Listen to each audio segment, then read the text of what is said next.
Hello everyone, and welcome to my Days of Our Lives official channel. I hope everyone is having a wonderful day. Before we begin, please hit the subscribe button and give this video a thumbs up. Xander blames, spoiler, for being his secret guest, and Chad cautions Johnny against getting hitched. Over breakfast in the square with Chanel, Paulina enthusiastically opens her PC to her wedding bookkeeping sheet. Examining the list of attendees, they mourn Lonnie's deferred discharge and Eli's ongoing case keeping them from joining in. Paulina then shows Chanel decorative designs, cakes, and additional wedding prospers she's chosen. With gritted teeth, Chanel agrees with everything. As Chad roars for his children to hurry up, Johnny drops by the Horton house. In the wake of extinguishing a fire with the children, Chad gets back to his nephew, who requests that he be his best man.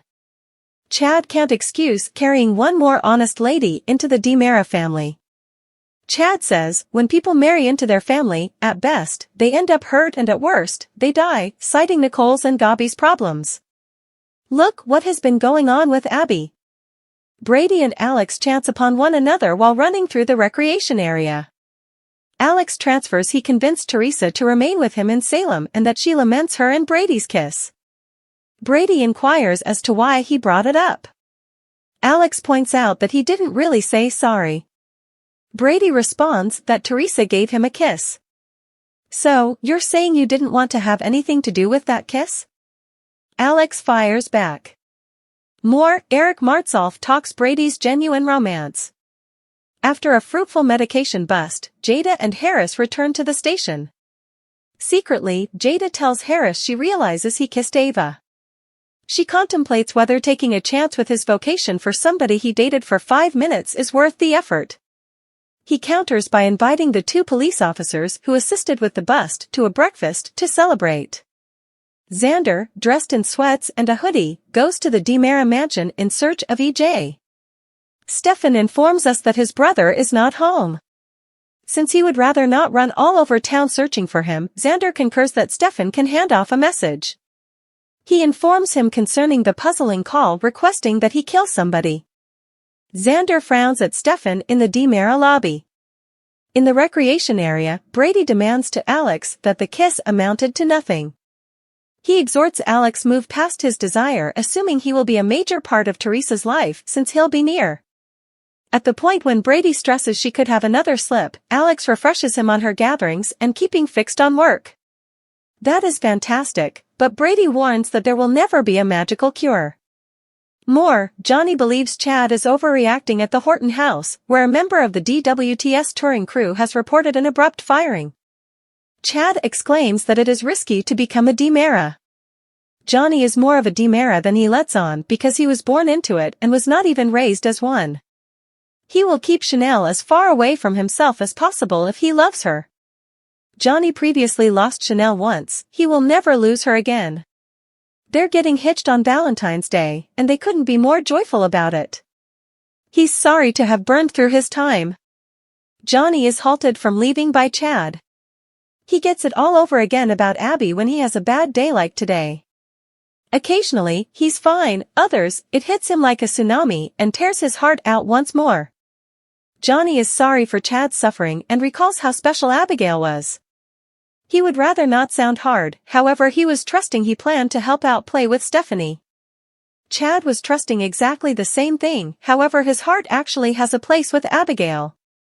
Chad actually has faith in genuine romance, however, and assuming Johnny has that with Chanel, he ought to guard it. He encourages Johnny to return to Italy with Chanel and remain there. Remain as distant from the DiMera family as you can. For Chanel's and your safety. More, why a YNR graduate was left out of Supergirl.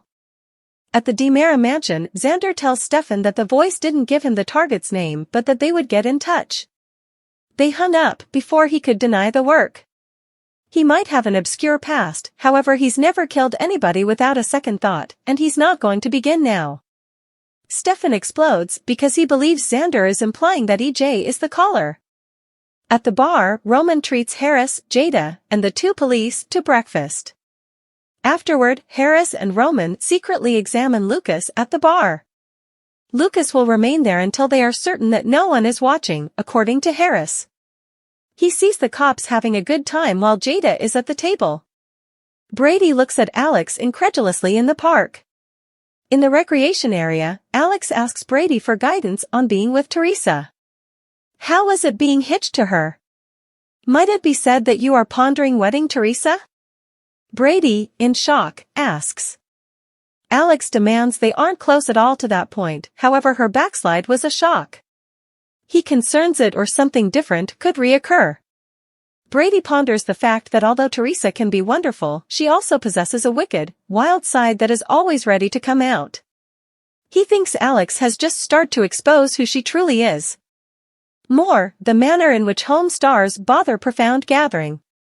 In the square, Chanel keeps on consenting to Paulina's arrangements, which she really abhors. Paulina calls her out for going along with her since she has disease and orders her to express her real thoughts. All Chanel obliges by censuring Paulina's decisions until Paulina throws a tantrum. At the point when Chanel panics, Paulina guilefully grins. She was imagining in light of the fact that she truly adores the wedding shroud she picked. Perhaps it will develop on her. Chanel laughs. While they are seated at a table in the square, Paulina turns her laptop toward Chanel. Johnny says he won't run or tell Chanel to leave her mother right now at the Horton house. He has made it a priority to begin a new life with her in Salem. Chad would be honored to serve as Johnny's best man because he has matured so much. It makes a big difference to Johnny, who inquires as to whether Chad would in any case wed Abigail, realizing what planned to occur. Chad would have joined her as she fled for the hills and done anything in his power to save her so that he could have her here now. More, this Steve's stowing away? Xander advises Stefan to tell his brother to find another person to be the neighborhood hitman, insisting that EJ is the caller. His experience as a crook is finished. His daughter does not deserve to see her father imprisoned or buried. He really wants Stefan to figure out it and to cause EJ to grasp it, as well. The DeMoras, according to Stefan, have nothing to do with it. EJ and Stefan, according to Xander, can go to hell. At any rate, that is where DeMoras are going. In the square, Chanel affectionately looks at Johnny while contacting his face. A quelled Johnny shows up in the square as Chanel and Paulina settle on a wedding cake. Johnny suggests to his fiancée that they postpone the wedding when Paulina goes to work. Telling her of Chad's advance notice, he gets some information about putting her life in danger to turn into a DeMera. Chanel believes that everything is nonsense. Regardless of whether it weren't, she'd put her life in danger multiple times over to accompany him. He feels the same way. Although he loves his family, they have nothing to do with him, as Chanel is aware. He expresses gratitude toward her for being the voice of reason. Johnny's expression becomes more concerned as they embrace and show their love. In the recreation area, Brady trusts things turn out the manner in which Alex needs them to. He offers assistance assuming that he really wants it.